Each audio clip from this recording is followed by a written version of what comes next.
Troy Markey. I'm chair of the Winchester Board of Health. It's May 2nd, 2022, and I call this regularly scheduled meeting to order. The meeting is being recorded. Roll call vote for attendance. Ms. Pimentel? Here. Dr. Sawicki? Here. And Ruth Troy Markey is here. Thank you. Recording in progress. The first order on the agenda is approval of minutes, and we do have minutes of January 10. I did just note before we look at those that a date needs to be added to that. So I think they could be voted contingent upon a date being added to the minutes. It says that the minutes were voted approval, but we need to know which meeting those minutes were for. So I think, Ms. Pimentel, you were the one who was in attendance, and I do believe you could vote approval of those contingent on just adding that date, or we can put it off till next week. I would just need to look at the date. So why don't we just put it off to, if Regina knows. Excuse me, but the minutes do note that they're from January 10th. No, I mean, the first agenda item says that the minutes were voted approval from a previous meeting. It just needs to have the date put in there. Yeah, that'll be in the minutes for the next one. Yep, that's fine. Okay, great. Thanks. Thank you. And regarding upcoming town events, we do have Town Day coming up on June 4th. And I think there's going to be a tick table there. Is there anything we need to do or know about that, Ms. Murphy? No, I do. I have it on one of my slides for an update, but we will be partnering with the hospital, has rented some tables as they have in the past for us to use, and a representative from Tick Report, which is essentially the outfit that we utilize for residents to submit ticks for testing. He will be there to give, to man the display and to talk about tick prevention and the tick testing program. Thank you. And I think other events, we can put that off for now. They're not as urgent time-wise. Which brings us to public comment. I'd like to note that the Board of Health welcomes input from members of the public. I'd like to remind everyone the purpose of public comment is to permit members of the public to express their opinions on matters within the purview of the Board of Health. It's not a dialogue. The board is under no obligation to respond to comments or questions. We request that speakers are respectful of board members, staff, and the public, and that comments are directed at policies and actions. We ask you to please refrain from personal comments about any individuals. So before each person is allowed to speak, please state your name and your full address. Comments are limited to 2 minutes a person, 1 comment per meeting. And the total amount of time for public input is limited to 10 minutes. Gina, it looks like we do have folks here. If you want to start letting them in, please. For public comment? Yes. Sure. Jan Wu? Yeah, hi, everyone. Thank you. So I do have 2 questions. So my name is Jan Liu, 217 Highland Ave, Precinct 2. I'm sorry, could you repeat your address? Yeah, 217 Highland Ave. Precinct 2, town meeting member as well. So I do have 2 questions for the Board of Health. The number 1 question is, I'm just wondering, is the town meeting gathering hugely different from the other packed town events? For example, there was a concert in the high school, and also the music school mania events. So if yes, what are the major differences? If not, why implementing mask mandates for the town meeting? So do you think this mandate actually causes more mental stress and panic among town meeting members? Could it be a factor discouraging members from attending the town meetings? That's my first question. A second question is, so why didn't, I understand that you implemented the mask mandate for town meeting last time on the April 22nd meeting. So based on a couple of data sources. So I'm wondering, why didn't the Board of Health look at the vaccination percentages and mild symptoms of recent COVID variants? So do you have no confidence in the effectiveness of the vaccine or the federal and the state government guidelines? Thank you. And thank you for your comments. Gina, I'm not sure who's next there. So it just says iPhone. Mm. So if they could unmute and state their full name and address. Hi, is that me? Hello? Are you identified on here as iPhone? Yeah, Okay, I what is your didn't, name? Hi, my name is Yaping Zhang. I live on 51 Vine Street. Okay, go ahead. Hi, I have several comments. Firstly is the news said Vice President Kamala Harris is COVID positive. She has got 2 shots plus 2 boosters, and she usually wears 2 layers of masks. So why she still get positive? Does this mean that both vaccine and mask doesn't prevent COVID at all? Okay, my second comment is, NY Post has an article on students killed himself after bullying about his vaccination status. There's a lawsuit going on. Okay, this article talks about one important thing Winchester Board of Health never talked about. How do you prevent similar thing happen in our town? Because you cannot force everybody to be vaccinated against experimental vaccine. My third comment is Tennessee governor signs law making ivermectin available without prescription. That's SB 2188. New Hampshire House approves bill to allow pharmacists to dispense ivermectin for COVID-19. Ivermectin is then very effective and safe medicine to cure COVID. Is Winchester going to educate residents on this? Okay, thank you. That's all my comment. And we appreciate your calling in as well. Thank you. Thank you. Gina, I think Pam Court might be next. Hi, Pamela Court, 112. Oh, Pamela, I'm sorry, I just muted you. I apologize. That's okay. 112 Arlington Street in Winchester. I just wanted to thank the Board of Health for looking at the data, considering all of the data together and looking and comparing to past things and putting a lot of thought into what I think is a very difficult decision and has generated a lot of involvement from the community. And so I appreciate the work and the time that all 3 members of the Board of Health put in. I wanted to thank you for that. And then I also wanted to extend my thanks to those members of town meeting who have been respectful and caring of one another, whether they choose to wear a mask or whether for medical reasons they cannot. The respect has been reciprocated on both sides. And I wanted to appreciate all of the members for whom that respect was happening. And just extend my appreciation. Thank you. Thank you, Ms. Court. I think Susan DeLeo is next. Yes, she is. Hi, everyone. Susan DeLeo, 24 Taft Drive, town meeting member in Precinct 5. I'm speaking today to urge you to remove the mask mandate for town meeting. This is a politicization of masking and a polarization of town meeting, which I have now learned is very, it's an amazing aspect of our community, everybody coming together with different points of view. And you have completely polarized people on this topic. The town meeting moderator has made many appropriate safeguards and put these in place, which you agreed to on April 12th.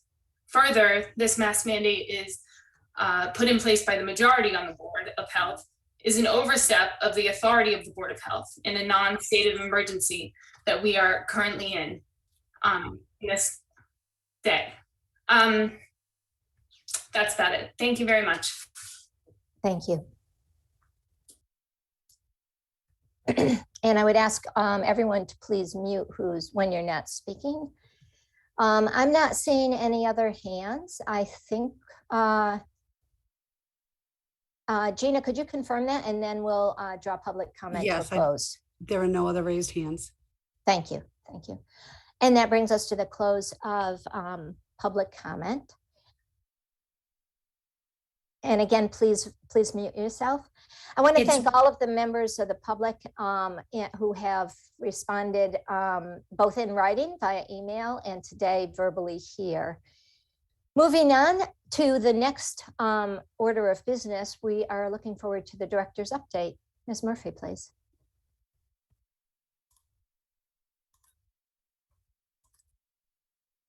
Hi, just a few quick updates for you all.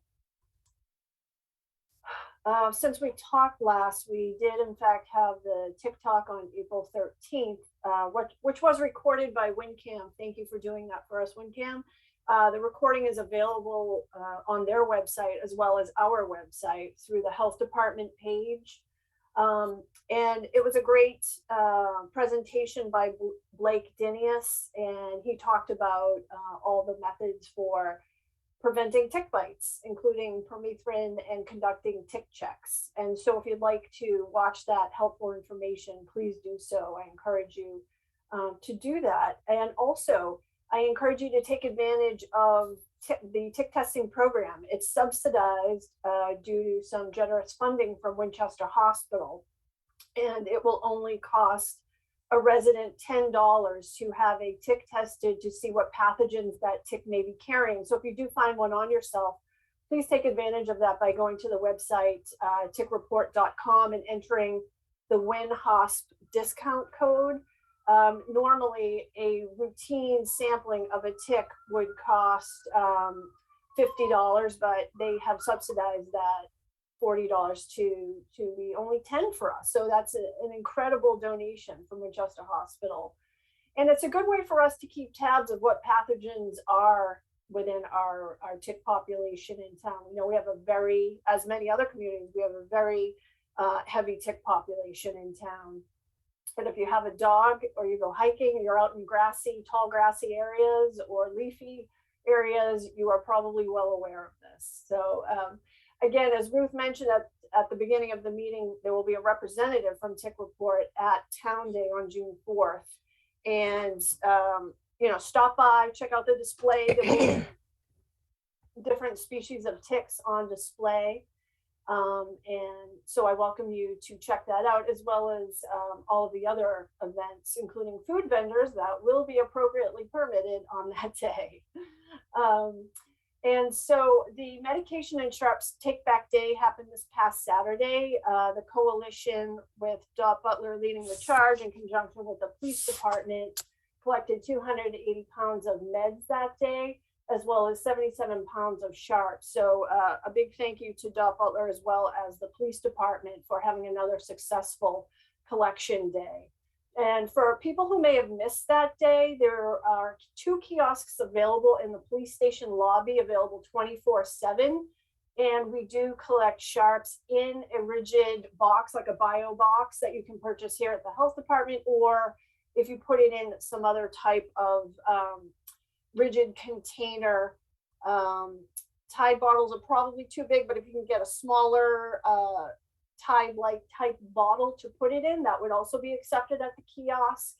And we just ask that there are no liquids given to the, submitted into the kiosk for the medication take back. It gets a little bit messy if you do that. But that was very successful. So we look forward to another Take Back Day in the fall. The DEA is allowing 2 days a week to have this collaboration with locals. So we will welcome another day in the fall, but know that the kiosks do exist 24/7 at the police station. Also, I just wanted to update you on some emergency preparedness work that I've been doing. We do, just as a reminder to folks, or folks who may not know, we do belong to an emergency preparedness region called 4A. It's made up of 33 communities. We're sort of on the we're one of the last eastern towns in this geographic area. So it's a very diverse group of cities and towns that form this coalition. And we do receive funding that is CDC funding funneled through the state to a fiscal agent, which makes its way to our our region, and it's used for good things such as a backup vaccine fridge for us. So we requested some funding for that. They are not cheap, and so we were happy to be able to receive funding through the coalition for this backup vaccine fridge. It does have to be pharmacy grade and meet certain other requirements. It is a requirement to be able to hold vaccines that we receive free from the state. So of course we want to meet all requirements that they place upon us. So we will receive that fridge hopefully within the next month or so. Also, some other activities going on. We do have a medical reserve corps. For 4A, it's made up of volunteers, resident volunteers from every community.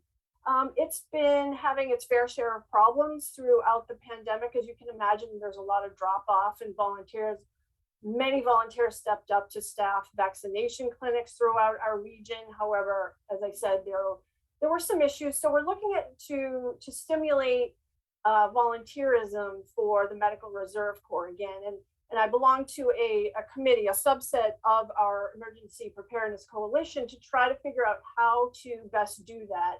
And I think we've come up with a structure that makes more sense. Rather than have 33 communities to make up one Medical Reserve Corps, we're going to have 3 separate federally recognized units. So Winchester will belong to one of those 3 units that will have 9 other communities. So certainly a lot more manageable, certainly easier for a part-time coordinator to be able to achieve more tasks like recruiting and maintaining volunteers from Winchester and the other 9 other communities we will share the MRC with. So I look forward to that restructuring and maybe the new face of the MRC to be launched sometime after that. And as of right now, I will wait to talk about the MRC until we do get that federal recognition to start recruiting again locally within Winchester. And we'll begin that developing promotional materials in order to do that. Regarding our public health excellence grant, those are funds that come directly from the state, and we receive guidance from the State Department of Public Health on how to best expend those funds. Those funds are in general dedicated to carry out our statutory requirements and our regulatory requirements around any of the topics that we have to permit for and inspect for example, food, housing, camps, pools. And so the towns that we are joined with, you'll see on the screen there, and we are in the process now of interviewing for a shared inspector. I don't know if you recall, Maureen, you were probably here when you appointed Abby. Abby was her name. Her last name escapes me right now, but Abby did only stay a short time and moved on to get a director of public health in another community. So that left us without shared inspector services, which proved to be actually quite helpful for doing a lot of field work. For example, if we received requests for housing inspections or received trash complaints or rodent complaints, Abby was very good at addressing all of those to the extent that she could, given it was a shared position with some very needy communities, as you can see from the list there. So again, we're looking to start that interviewing process tomorrow and hope to actually hire another shared inspector as well. As you know, board members know, we do also have a part-time inspector that was posted that is part of the Board of Health budget. We received probably less than 10. I haven't actually gone back to look at how many total resumes we received because the posting just closed, and I will be sifting through those to see if we should move on to an interview phase or repost. So I'll keep you updated about that. Just as a follow-up to our COVID vaccination clinics that we held, the 2 Pfizer public clinics, in total, our 2 April clinics had 224 patients. So that was good to see. One was at the Jenks and one was at Town Hall. And we will continue to hold those out as demand warrants. And tomorrow we actually have an employee COVID vaccination clinic as well. I will be sending to you shortly a 2021 report of all communicable disease that were reported to us for that calendar year. I will send that out later this evening to you. And if you have any questions, you can let me know, but that includes anything communicable. So, it includes anything from Lyme disease to Hep A to any, babesiosis, tick-borne pathogen, reportable diseases, and many, many more. So if you have questions after receiving that, let me know. And as a reminder, Karen DeCampo, our public health nurse, does continue to offer all sorts of immunizations here, childhood immunizations in particular. We target those, newly arrived children to this country who are in need of any kind of childhood immunization and perhaps do not have a medical provider at the moment who can provide those to them. They are welcome to call here. We accept people from out of town as well, not just Winchester. We do continue to offer vaccines for adults as well. We are in the process of purchasing the much sought after shingles vaccination. So we hope to do that shortly. Karen is right now in the process of giving second doses to those who have received their first dose from us not long ago. So we are finishing out our 2-dose series with those folks, and then we'll move on to purchasing more. Karen does continue to do TB testing and blood pressure screening here in the office, just as a reminder for anyone interested. And I think that was all of my updates for tonight, Ruth, unless you or any of the other board members have any questions for me. Jen, I was wondering, are there upcoming COVID vaccine clinics planned for May or June? We don't have any planned right now. We were sort of waiting to find out about the under 5 vaccine, but it looks like that is not going to happen in May. Maybe in the coming months after that, we'll see. But certainly we can continue to set up more clinics for people who are interested in getting any of this series, whether it be Pfizer, and we've now just acquired some Moderna. So if folks prefer Moderna, we also will be able to provide that. So if you have any suggestions for sort of a cadence, I will just continue to offer it as demand. I mean, it feels like the last 2 were filled up relatively rapidly, and you gave out doses to what you could. So I think, especially as we're trying to increase booster rates in the community, I think there's going to be the pediatric indications for sure, but I think we should think about, and I'm happy to talk with you offline later about sort of, I think that right before the summer or right early June might be a nice time to think about getting something in place, and we can certainly work on maybe around Town Day having some advertising around that. We can think about that sort of. But I think having something on the books coming up in the next month would be helpful. Also, somehow my video got turned off by the host. That tells me that I can't do it. I didn't turn it off, but it got turned off by the host. Thank you.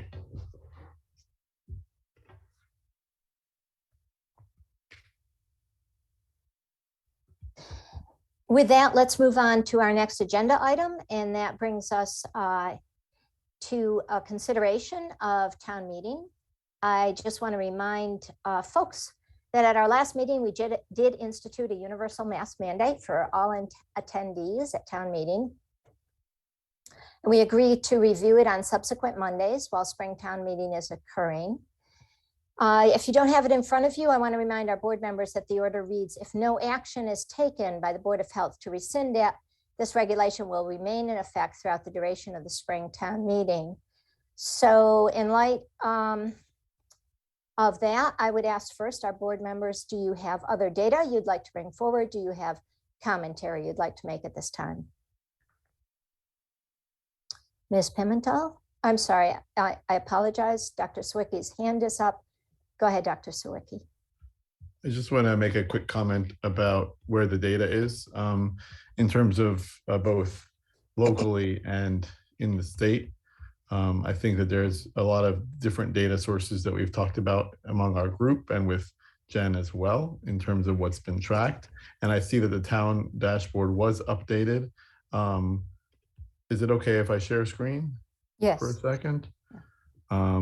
Let me just pull that up so that we can see.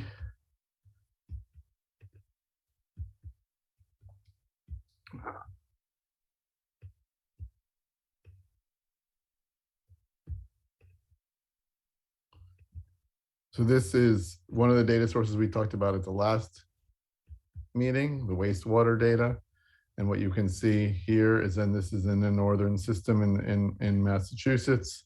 There was from our first meeting, which was April 12th, to our second meeting where we instituted the mandate, there was a rise, and we talked about that at that meeting. There was a decline that happened over a couple of days, but it looks like it has actually stabilized and potentially has a slight uptick. And so I think we're still, as you can see, this graph from the state goes all the way back to February, and we're at a level, at least in the wastewater data for COVID, that is equivalent to where it was in early February. And so that's one data point. And I don't know if I change my screen, I'm just going to look at the town dashboard, which, can you see this from the state, or did it not change? It's visible. We're looking at the COVID-19 interactive data. Yeah, so you can see here, this is actually data from the state, which is looking at incidence rates per town. And the Winchester incidence rate is 41.7 per 100,000, which is quite high when you think about sort of benchmarks for what people are saying in terms of community transmission. And we're all aware that using the CDC guidance, the CDC has put Middlesex County as still an area of medium risk when it comes to community transmission. And I think all of that goes into play. And then in terms of the local cases, we have had an increase it's a little bit of a lag between week to week and in terms of the data. And I'm just trying to find where that is.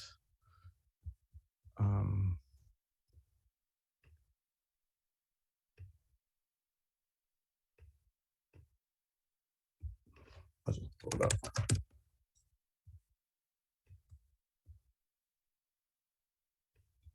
Can you see that now here? Yes, it's visible. So it's visible here. You can see that at the week of April 24th, it went up to 84 cases. And then looking at the state dashboard as well, it talks about 130 cases that were reported to the state. And again, none of these include at-home testing, and these are all what's reported to the state. But we certainly are in a trend that is of an increase in cases throughout the area. And so I think given that background, we're certainly not we're certainly no different than we were a week or two ago when we discussed the rationale for an indoor mask mandate for town meeting, which is a vital function of town government, in which town meeting members are required to be present, to be active participants in town meeting.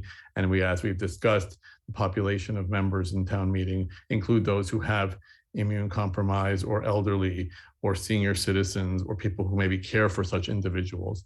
And so the safest mitigation strategy is to have everyone masked if we're not doing other things like requiring proof of negative testing or proof of vaccination. And so I see no reason at this point for us to revisit or rescind the mask mandate. Thank you, Dr. Sawicki. Ms. Pimentel, your thoughts at this point in time? Would you care to offer any comments? I don't have any comments. Okay, very good. So I will note that in speaking with the health director earlier today, we were both noting that the data, while showing a slight downward trend in the wastewater in recent time, was surely at the level, as Dr. Sawicki indicated, of where we were in February, but that it hasn't really settled down. It's bouncing around, as is other data, bouncing around a little bit. So until the trend seems to settle down one way or the other, I'm certainly in favor of keeping the mask mandate in place for town meeting. It's a responsible, cautious action for us to take at this time. And I would agree with Dr. Sawicki that we should leave that in place. Any further commentary on this particular agenda item?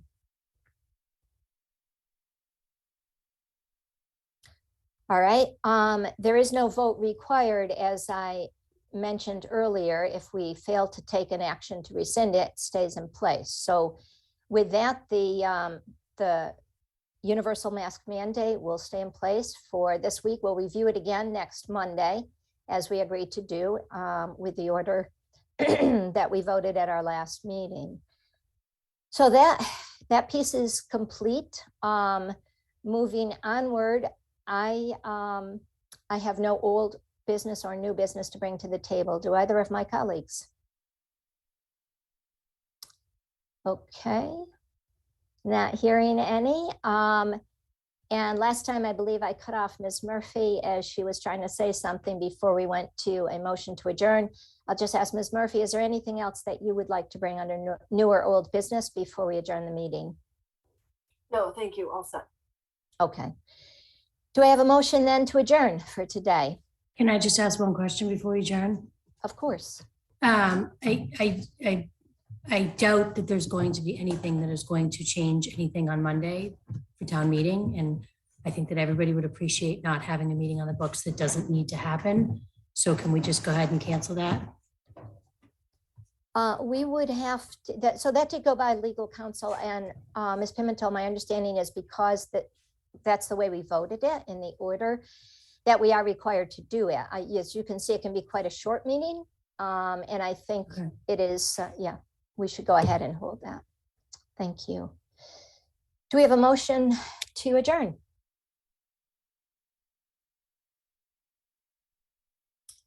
Well, let's do this. I'll make a motion to adjourn. There seems to be a little technological lag there. Do Sure, we I'll have a second. All right. Roll call vote for that. Dr. Sawicki, Yes. Ms. Pimentel, Yes. and that's yes for Ruth Trimarchi as well.